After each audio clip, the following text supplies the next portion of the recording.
Loud budgeting is like my spirit animal. Admittedly, I am coming to this trend about 6 months late, but it is so good I couldn't not make a video about it. It embodies a really positive, down-to-earth philosophy about money that I think that everybody can benefit from.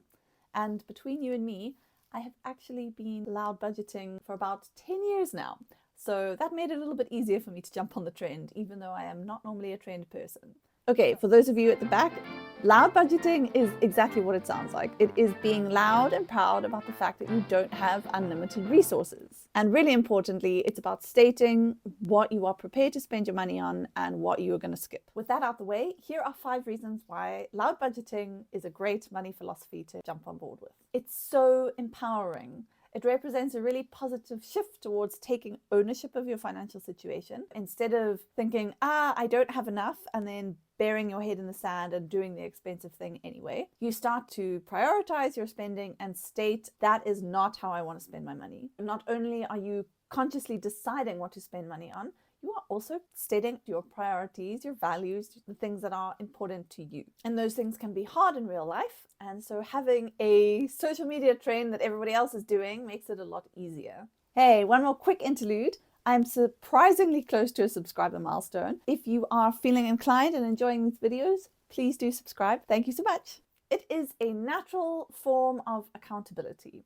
I've talked about accountability in my videos before and the incredible value that it has. When you state things publicly, your consistency bias kicks in. Now, that is an inherent bias that all of us have, which is this desire to be seen as consistent, as people who make a decision and then stick with it. When you are stating out loud that you are watching your budget, that you are trying to be more conscious about what you spend, you are then much more likely to stick with that plan if you have stated it to your friends or your family, because it's way more embarrassing if you change your mind when other people know about it compared to if it's just you in your own head. And when it comes to conscious spending and managing your money, consistency bias is really helpful. Loud budgeting reduces stigma around money. Even though loud budgeting is a trend on social media, it's still the case that a lot of the time when you're scrolling, you're going to be seeing things that make you feel a little bit like, am I doing something wrong? Everyone else seems to be really successful, having this amazing life. Why am I not there? You start to think that maybe you are the problem.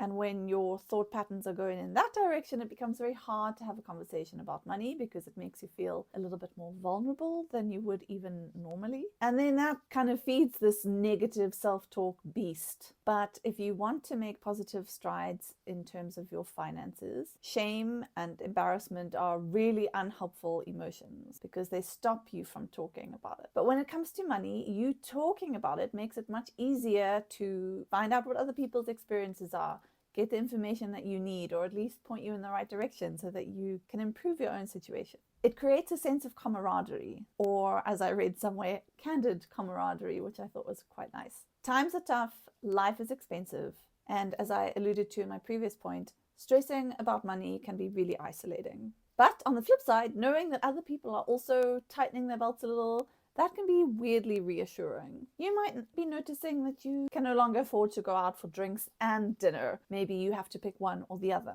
Or maybe you have a kind of low-level sense that you'll never be able to retire. If those are the kind of worries that you have, knowing that other people are also feeling the same can make the whole situation feel a little bit more kind of acceptable, and that is a good thing. It can be great for your relationships. This one is really warm and fuzzy, but if everyone is out there stating their values, basically setting some boundaries in place, firstly, it gives other people permission to set their own boundaries. Secondly, if you all know what your priorities are, it's nice to be able to join up with friends and family around these shared values. And then the final thing is that idea of quality over quantity. In times where the cash is flowing a little bit more, you might just do the same old things because you have the money to do them and that's what you've always done. But now you're forced to think, what do we actually want to do that isn't going to cost us a lot of money? So, you know, the whole experience of spending time with other people becomes much more conscious. And I think that bringing mindfulness to anything you do is always going to be a good thing,